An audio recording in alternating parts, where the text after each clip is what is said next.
Ng mainit na balita mula sa mundo ng politika, mainit na usap-usapan ngayon ng umunoy di inaasahang alyansa sa pagitan ng ilang miyembro ng MILF at ng Armed Forces of the Philippines. Ayon sa mga ulat, nagkaroon ng koordinasyon at pagsasanib pwersa sa ilang operasyon sa Mindanao. Bagay na ikinagulat ng publiko. Ang dating magkatunggali tila nagsasanib ngayon para sa kapayapaan at seguridad ng sa rehiyon. Gayunpaman, marami ang nagtatanong kung ano ang magiging epekto nito sa pambansang seguridad. May ilan ding nagsasabing posibleng may mas malalim na usapan sa likod ng alyansang ito. Lalo na't matagal nang mainit ang usapin tungkol sa kapangyarihan at impluensya ng MILF sa mga probinsya sa Mindanao. Ang palasyo ayon sa mga tagapagsalita ay patuloy na nagmamatsyag at umaalay sa anumang hakbang ng militar. Samantala, kumakalat din ng balitang nasa kritikal na kondisyon umano ang palasyo dahil kay President Kuting ng Norte Jr. May mga naglalabasang espekulasyon na may internal na tensyon at pagkakabaha-bahagi sa administrasyon dulot ng mga sunod-sunod na kontrobersiya. Dagdag pa rito, sinasabing nagugulat ang mismong gabinete sa biglaang pagbabagong ito sa pagitan ng MILF at Army. Dahil dito, patuloy na nakatutok ang taong bayan sa magiging hakbang ng pamahalaan. Kung magpapatuloy ang alyansa ng MILF at ng Army, maaaring magdulot ito ng positibong kapayapaan o kaya mas malalim na komplikasyon sa politika at seguridad ng bansa. Abangan ang masusunod na ulat tinggal sa napakainit na isyong ito. At yan nga ang mga balitang ating pagkakatutukan, at kung bago ka pa lamang sa aking channel ay huwag kakalimutang mag-like, share and subscribe para updated ka sa mga bagong balita dito sa Tatak Pinas.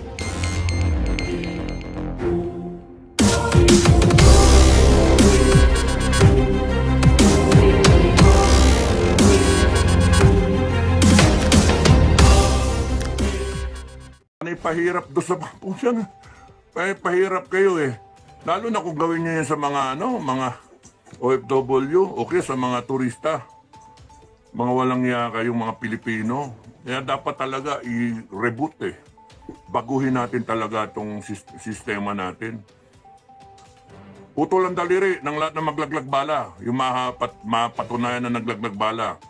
No? Pagkasuspetsa pa lang, kalahating daliri. Ba't kalating daliri? Kalating daliri. Suspected. Ba't ang lupit ko? Malupit ako ngayon. So,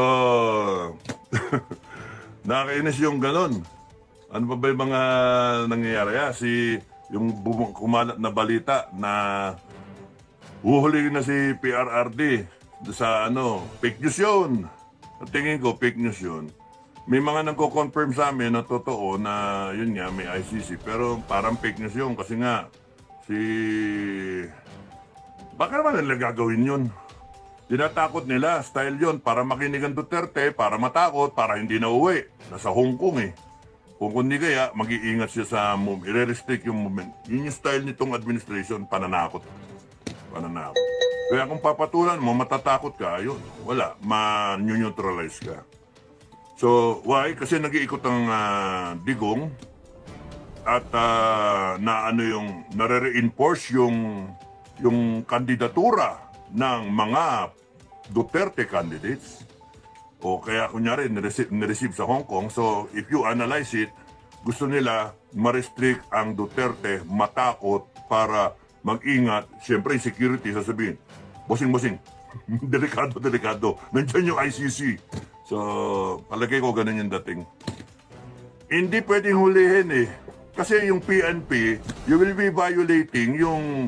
Wala na tayo sa ICC. What's the point na bakit nyo tutulungan yan para kuhanin ng isang former president? Hindi pwede yun. Hindi pwede. Gusto nyo magkagulong Pilipinas, kayo nagde-destabilize eh. Itong administration, kayo nagde-destabilize ng Pilipinas. Sa totoo lang, kayo, hindi kami.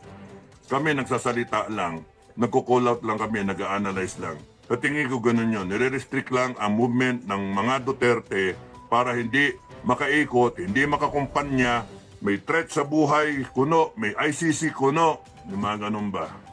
Para hindi makaikot, hindi ma-reinforce yung lakas ng Team Duterte. O, yun, ganun. Akala ninyo, pagka na-restrict hindi nabobotin tao.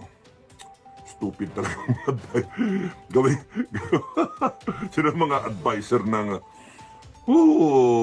mga advisor talaga nitong kabila. Okay, so yung pag-usapan na yun, ano pa ba yung meron pa ba ako nakakaligtaan? Ano yung mga development? Nagpa-check up ako. O yan, nagpa-check up ako. Malapit na ako mamatay. Yun ang sabi. Kaya, joke lang yun. Matagal pa buhay ko. Matagal pa buhay. So, may sakit ako. Yan. Pero yung sa puso ko, malaman ko next week pa eh. Next week ko pa malaman. Kumaka pa ka ba, no? Wala yun. Shh, uy, kung kailan ako magbablog doon kayo nag-iingay? Ano ba? Quiet. Oh, marunong, nakakaintindi ng Tagalog yan. Turo ng Tagalog yan. Gusto nyo English? English nga eh. Quiet. So, hindi naintindi yung English. Okay, so, ang total, bill of health is, not bad for my age daw. Healthy, kumbaga. Kulang, nagsisimula mag-enlarge yung aking, prostate. Sabi ko, prostrated ako. Frustrated ako sa gobyerno. Kaya nag-enlarge yung ko. Sabi ko, Dok, kulang lang ako sa, kulang ako sa sex. Ay. Sana. Rio, Figaro, makinig ka kasi. Frustrated. Kulang ako sa... Hindi. Bakit ba pinagkukwentuhan yon? Huwag lang matidinig, Huwag lang kontra. Kontra mag-vlog ka rin. So, mo kontra pumapasok. Okay.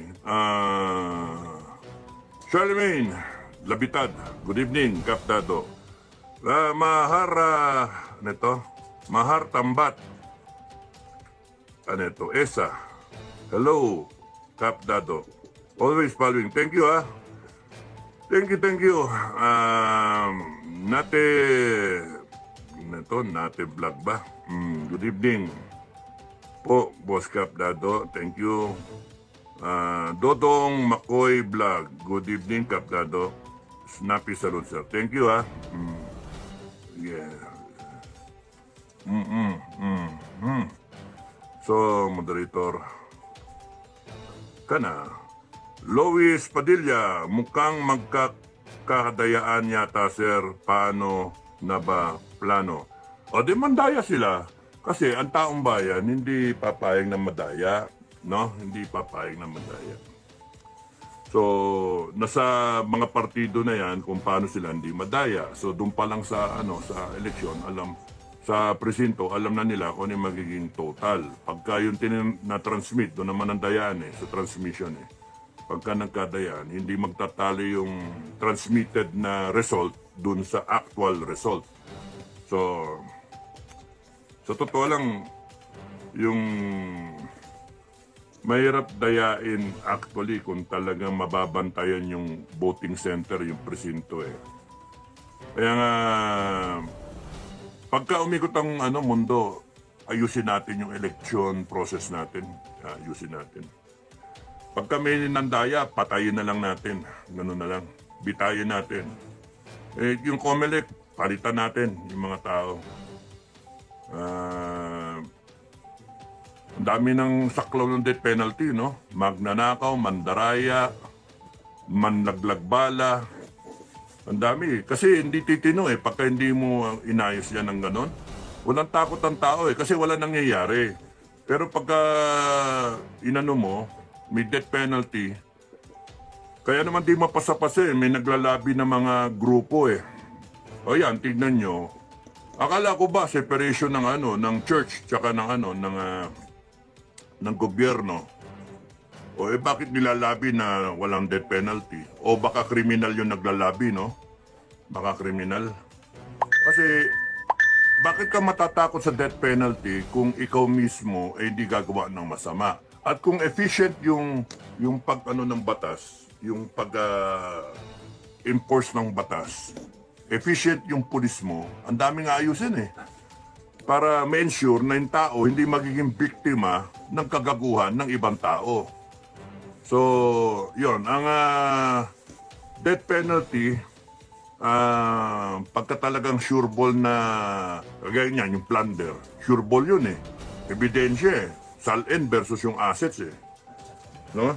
Pero yung mga ibang kasalanan, ma-death penalty man siya, saklo ng death penalty. Meron sigurong review body, no? Review court na tinitignan.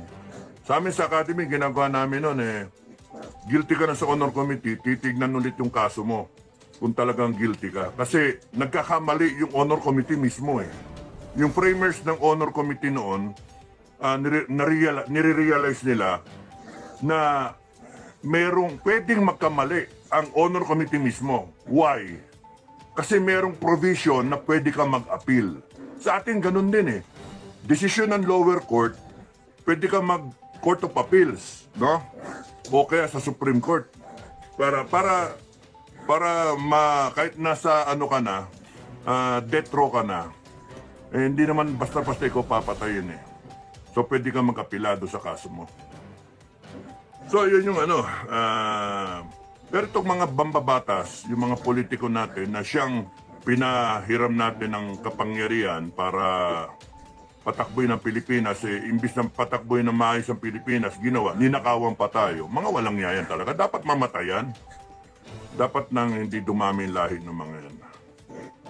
At kayong mga pamilya ng mga politiko, dapat pagsabihan ninyo, kayong lahat na nakikinabang, pagsabihan nyo na ang inyong mga principal, ang inyong mga magulang o kapatid o nanay, pagsabihin nyo yung gumagawa ng pera at nakikinabang din kayo sa ninanakaw nilang pera at pinapangalan pa sa inyo, babay, maghunos dili kayo, madadamay kayo. Kasi pagka sa inyo nakapangalan, yung nakaw na yaman, damay kayo, katay din kayo. Yun yung sa tingin ko, sa pananaw ko. Para matuwid to, para maayos. Hindi naman yun yung topic natin eh. Okay. So, Dodong, thank you ah. Lois Padilla, mukhang magkakadaya, no? Sinabi mo, Alpha Bravo. Boss Idol, kumusta? Balita ko sir, bumalik na naman ang tanimbala sa airport. Wala nang katapusan na maubos sila, sir. Hindi, pwede yan. Putulin natin yung mga kamay ng mga yan, mga tanimbala. Pagka ikaw guilty ka, mayroong sa totoo lang, madaling solusyonan yan eh. Madaling solusyon yung pagkagusto eh. On one end is yung behavioral aspect, yung psychological aspect. Putulin mo yung kamay ng mga tao na yan, o bitayin mo, o humiliate them in public, no? I-exile mo sa isang isla na puno ng buhaya, puno ng pating, o napakahirap, yung ganun ba? Because yung para magtanim ka ng isang bala at para mag-extort ka ng pera doon sa pasahero na baka maiwan ng biyahe, kaya ka nagtanim ng bala, doon sa right moment, huli ka, i-delay mo siya, kaya magbayad na lang siya, 10,000 pesos, ganun ba? 5,000 pesos, nakita nila sa x-ray na kung magkano yung pera mo. Kaya nga walang niya eh. So, makukorek yan. Ngayon, para sa ebidensya, dapat nakatutok yung mga CCTV properly, tsaka buhay na buhay, at tsaka may mga tao na talagang hindi pwedeng makurap, na yung kung saan yung high contact activities. Ibig sabihin, kung saan dumadaan yung pasahero, kung saan nagkakaroon ng checks, no? Nandoon yung nakawan nandoon yung lagay ng bala. Otherwise, kung hindi nakatutok doon, ibig sabihin, paano siya makakagawa ng kalokohan kung nakatutok talaga, no? Saka nakakita, lumang-luma. Ano nga prom D. Yung puta, lumang tugtugin nila, magtatanim ka ng bala, laging tanim bala. Sino ba namang gago ang pupunta sa airport at magbabaon ng bala? Tapos sasabihin pa, anting-anting. Mga bopol mga bobo. Mga ganyan, di na dapat mabuhay kasi bobo rin eh. Mga bobo ng mga Pilipino. Kaya ako, pabor ako na tatayin yung mga yan, putulan ng kamay o patayin na lang para tumigil yan. Pero ma-improve yung ano yung from the time na pumasok yung pasahero from outside the airport or lumanding yung eroplano niya, wala yon. Pwede rin lagyan doon eh. No, pagka-landing niya, pagkuha niya doon sa carousel, tapos noon papasok, merong o bago siya umalis talaga. Kasi pagkagaling niya, ibig sabihin tumaan sa security na eh. So pagpasok niya sa airport, ayun na, nakatutok na yung mga no. Technology has pag-employ ng technology is very important. Tapos noon, yung through and through, kung hanggang nasaan yung tao na may contact sa airport personnel, doon talaga nakatutok yung ano natin, counter check. Imagine that.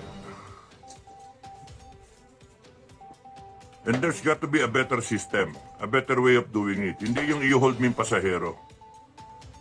I-hold mo yung pasahero. Mare-review naman yan eh. Pagka umikot ang gulong, mare-review yan. Daming problema ng bansa natin. Pero sa tingin ko nga, putulin mo lang yung mga kamay ng mga yan, ng mga nagtatalimbala. Kita mo, titigil yan. Si Digo nga eh, pakakain lang yung bala eh.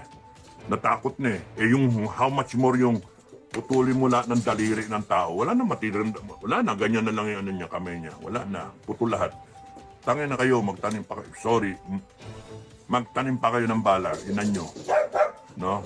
PI, penging inumin. PI. Penging inumin. Okay, inuna ko. Okay. So, tanim bala. Duterte. Ano pa? Yung aresto kay Duterte. Tingin ko doon, tinatakot ang Duterte to restrict his movement. Kasi kung ako yung security ni Duterte, I will restrict his movement. Na yun ang gusto ng resulta ng kalaban. Rio. Okay. So, Hi Tiching. Good evening po, General Dado. Naniniwala po ako na maganda ang mga sinasabi nyo para sa ating bansa. Sobrang saludo po. Maraming salamat. Ano ito? Heidi, maraming salamat. Moderator ka na.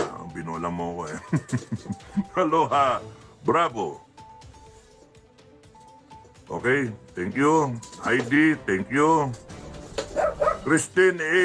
Hello, Kap Dado. Akala ko nakasama ka kanina sa pagsasalamat kay Tatay Digong sa Hong Kong. Wala nga akong passport. Hindi naman kailangan ng passport sa Hong Kong, ano? Wala, paso yung passport ko, 1998 pa. Paso. Paso, lahat kami dito, paso passport. Okay. Wala kaming balak bumiyahe eh. Hindi nga kami makapunta pa ng tawi-tawi eh. Bago kami mag-abroad, tawi-tawi muna. No. Bisitahin ko naman yung mga MNLF. yung mga ARMM, bisitahin ko na muna. Bisitahin ko yung namin, FGF Mindanao. Oh, di ba? FGF Mindanao. Bisitahin ko muna sila. Oh. Baka kasi humiwalay yung Mindanao bigla eh. Wala, hindi na ako makapunta. Pag humiwalay yung Mindanao, kailangan mo na ng passport. O, bibisita na ako pagka habang hindi humiwalay yung Mindanao. Wow! mga panay FGF to. Daming FGF doon. Dami. Milyon eh. Okay. Relax lang kayo. Ayaw natin magkabitak-bitak yung bansa natin. Ano? Ayaw natin. Let's try to resolve the problem in a peaceful manner and in an intelligent, smart way. No, buo ang Pilipinas. Ever since naman buo ang Pilipinas eh. Last recourse yun na Republic of Bangang, Republic of Mindanao. Republic of Progressive Philippines, no? Ayaw ninyo. Gusto nyo tangay lahat ng Pilipinas na ilugmok lahat eh. Di pwede yun. Kung bala, pagka nag-decide ang Mindanao na to chart their own destiny, anong gagawin nyo? Gigirahin nyo? Kung ayaw na nila eh. Anong gagawin nyo? Kakasuhan nyo lahat sila doon ng rebellion. Ay, bahala kayo, subukan nyo. Subukan nyo. Kasuhan nyo na rebellion yon. Ang hirap kasi sa gobyerno, mayabang kayo. Ang akala ninyo, kayo yung may power. Ang tao ang may power. Mapupuno rin ang tao. Sa totoo lang, mapuno ang tao. Kaya nga, di ko problema yung problema nyo ngayon na baka mahati ang Pilipinas. Problema nyo yon. Pagka nahati ang Pilipinas, AFP, PNP, laki ng problema because it's going to happen, it might happen in your watch. Na dahil ang AFP at PNP nagsabi ng we are apolitical, we are professionals, we will follow the chain of command, we will defend the government, we will uphold the Constitution, nahati ang Pilipinas. Anak ng tokwang, nakakaasar yun. Ang nakakaasar. Kayong mga nakikinig na taga-AFP at PNP, pag-isipan nyo, no? Imagine it happens in your watch. Hindi sa amin. Nung iniwan namin, buo eh. Luzon, Visayas, Mindanao, may insurgency, oo. May separatist, oo. Pero, nung mga later years, nagkaroon pa ng terorista. No? Mga nagkaroon ng Busayap, BIFF, etc. BFF. Pero pagka ganyan na separation of Mindanao, and mangyari yan sa, anong gagawin nyo? Lulusobin nyo Mindanao? Ano? Kaya ninyo? Hindi nyo kaya. Ang dami ng tao sa Mindanao eh. Kung they decide to break away, what can you do? Problem sa ating agencies in government, it is very imperative on your part to keep the Philippines intact. And kung itong kabila, ibang parte ng Pilipinas ay naghahanda na lumaban, armed, magrebelyon, ipapairal ninyo yung batas ninyo na, yung konstitusyon na, hindi pwede, against the constitution yan. Gago kayo, tanga. Magsiseparate talaga yan. Yung kahambukan ninyo, yung kaarogantihan ninyo, hindi pwedeng i-implement dun sa mga tao na sawan-sawa na. Isipin nyo, pakiramdaman nyo yung tao. And be part of the people. May pamilya rin kayo eh. Yung iba sa inyo, taga Mindanao eh. Yung hirap ng tao, yung hirap ng buhay ng tao, talagang magbe-break away yung mga yan. Because it is the right. It is the right to seek a greener pasture. It is the right to chart their destiny. Yung ayaw na nila ng ganito, paulit-ulit. Tapos idadayain niya eleksyon. Pagka dinaya niya eleksyon, nako, sabi sa inyo, ipipilit ninyo yung Duterte. May kasalanan, i-impeach ninyo si Sara. Ay, nako, sige, go ahead. Ipipilit nyo si Duterte, ibigay sa ICC. Go ahead, go ahead. Pipilit nyo yung mga tumatayo na mga vlogger. Well, congratulations sa 37, na matatapang. Continue your fight. Hindi kami kasali doon. Hindi kami kasali eh. Hindi pa. Akala namin, sasali kami doon. Nakakainis, hindi kami sinali. 39 sana yan, Ako, tsaka si Bukay, Para wala eh. 37 lang eh. Yung tatlo sinali doon, pro-bongbong eh. Para tumadal the issue, So, hindi kami sinali. Iba yung akin eh. Si Bukay, pakikasuhan nyo nga si Bukay. Galit na eh. Si Commander Bukay, galit na. Bakit siya lang, hindi siya sinali doon sa pagtawag ng Congress? Hindi siya sinali sa inciting to sedition. Pakikasuhan nyo nga. Para patas ba? Naghahamon na nga eh. Naghahamon eh. So, ay nako. It is the right of the people in Mindanao to seek a better future. It is the right of every Filipino, all 119 million Filipinos, 120,800,000 as of today. It is the right of all the 120 million Filipinos to seek a better life and to ensure the life of their family, the future generations of Filipinos. Hindi nyo pwedeng awatin yon. Karapatan yon ng taong bayan. Anong ginagawa nyo? Sinusuppress ninyo yung pagsasalita ng mga maiingay, mga vlogger, yung mga leader. Sinusuppress ninyo. Tinatakot nyo ang mga tao. Binabayaran nyo ng ayuda. Akala nyo masusustain nyo yun? Hindi nyo kayang isustain yun. Ibabaon nyo ang Pilipinas sa utang. Ano resulta nun? Ginawa nyo tamad ang Pilipino, ayaw na magtrabaho, it will affect on the productivity of the Filipino, which is our topic. Tapos nun, yung ano niyan, ang bagsak niya sa inyo rin. Magre-rebelde taong bayan. At kayo, kala ninyo makakaalis kayo? Malis kayo, hahanapin kayo. Kahit sa kay parteng ng mundo, pumunta kahit sa pinakamalalim na kuweba magtago, hahanapin namin kayo. Promise. Promise. At pagka kayo nahuli, ipaparada namin kayo. Luzon to Mindanao ng hubo. Ipaparada namin kayo ng hubo at para sampalin kayo ng taong bayan. Para pakita sa taong bayan na hindi na pwedeng ulitin itong ganitong klaseng mga pinuno. Mga walang niya kayo na yung gumagawa ng kasalanan sa bayan, kayo pa yung masisiba. Maghunos dili kayo. The only way out talaga is good governance. Marcos, Tamba, lahat kayo, Tuadcom, Governor, mga lahat kayo, Mayor, Governor, Senate, Congress. The only way out is good governance.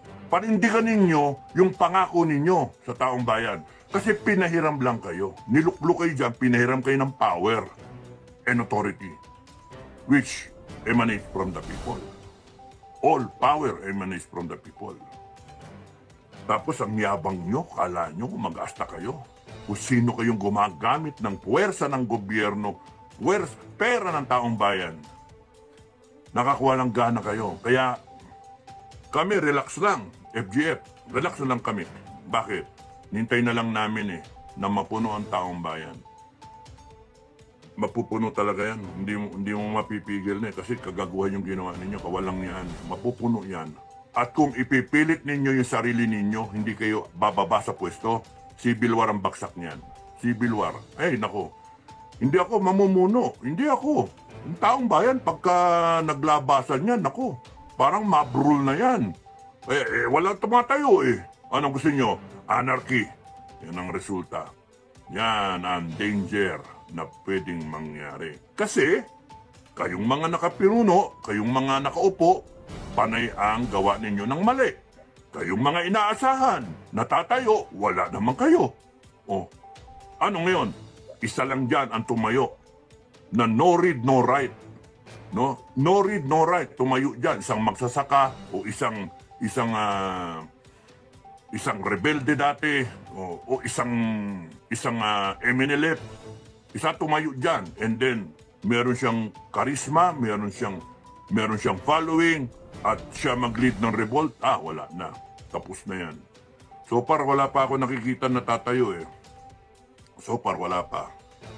Good for you.